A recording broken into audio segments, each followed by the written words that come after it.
we talked about the just around the corner strategy, and I call this long-term strategy. Let's not do that again.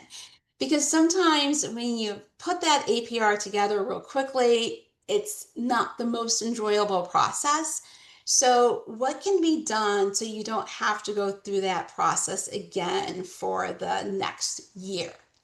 So we talked about in the last segment about having 1 month to pull things together. So let's say that now you're at the beginning of the grant process and you have a whole year to think about the APR and really think about the arc of what you're going to report at the end of that year. So you may want to spend, overall about a third of your time on data gathering. So at that upfront, really making sure that you have the tools in place to be able to collect data, and you're doing that on a much more ongoing basis. What you'll see, probably the individual reflection time may actually decrease, but your sense making time as a group may increase, and the proportion of the time on your writing may decrease as well. So these time frames aren't written in stone, they're guidance. And the other thing to keep in mind is a lot of this stuff is much more iterative. It's really woven into your overall process.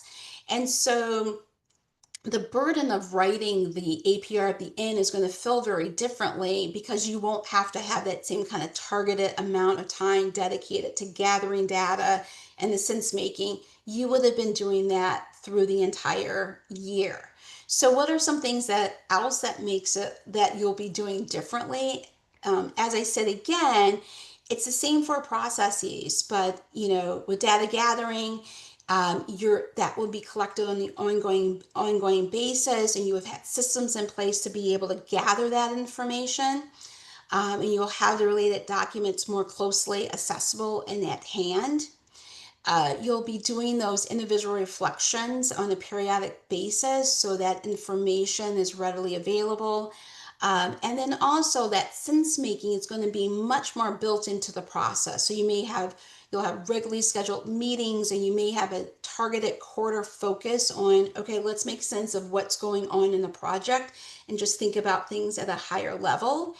And then making sure you're documenting all of that throughout the year, so that you have those learnings so that you can make sure that that's included within your APR.